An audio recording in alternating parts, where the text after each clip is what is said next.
तसं दुबईत जाणं काही नवीन नाही. कितीतरी लोक कोणत्या ना कोणत्या कारणासाठी दुबईला जातात. गुजरातमधील अशीच एक महिला दुबईला गेली, पण ती दर महिन्याला दुबईला जात होती. त्यामुळे सीमा शुल्क आणि महसूल गुप्तचर संचालनालय म्हणजेच CISFला तिच्यावर संशय होता. अखेर एकदा दुबईहून सुरत विमानतळावर आल्यावर थांबवण्यात आलं आणि तिची तपासणी करण्यात आली. त्यानंतर जे समजलं ते धक्कादायक होतं.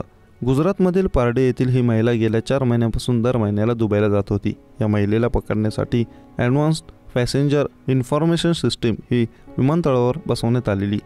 ॲडव्हान्स्ड पॅसेंजर इन्फॉर्मेशन सिस्टीम अतिशय उपयुक्त ठरली. कोणत्या प्रवाशाने किती वेळ आणि केव्हा परदेशात प्रवास केला आहे हेही यंत्रणा लगेच सांगते. या यंत्रणेने दिलेल्या माहितीवरूनच एक महिला दुबईला जाऊन दर महिन्याला सुरतहून दुबई ये-जा करत असल्याची माहिती कस्टम आणि DRIच्या अधिकाऱ्यांना मिळाली. 7 जून रोजी ती दुबईहून सुरत विमानतळावर उतरताच तिला थांबवून तिची चौकशी करण्यात आली आहे.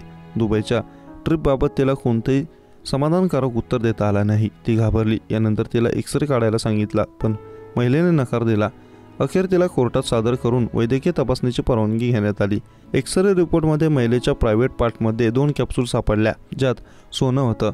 ही महिला सोन्याची तस्करी करत होती. तिच्याकडून 41 लाख रुपये किमतीचं 550 ग्रॅम सोनं जप्त करण्यात आलं. अधिकारी या महिलेची चौकशी करत आहे आणि सोन्याची तस्करीत आणखी लोकांचा सहभाग असल्याची माहिती मिळत आहे. सोन्याच्या किमतीत वाढ झाल्याने त्याची तस्करी वाढली आहे. इतर देशांतून बेकायदेशीररित्या स्वस्तात सोनं आणण्यासाठी तस्कर रोज नवनवीन पद्धती अवलंबतात. सुरत ते दुबई आणि शारजासाठी उड्डाण सुरू झाल्यानंतर सोन्याच्या तस्करीच्या घटनांमध्ये लक्षणीय वाढ झाली आहे. गेल्या 1.5 वर्षात सुरत विमानतळावरून तस्करी केलेलं 37 कोटी रुपयांचं सोनं जप्त करण्यात आलं आहे.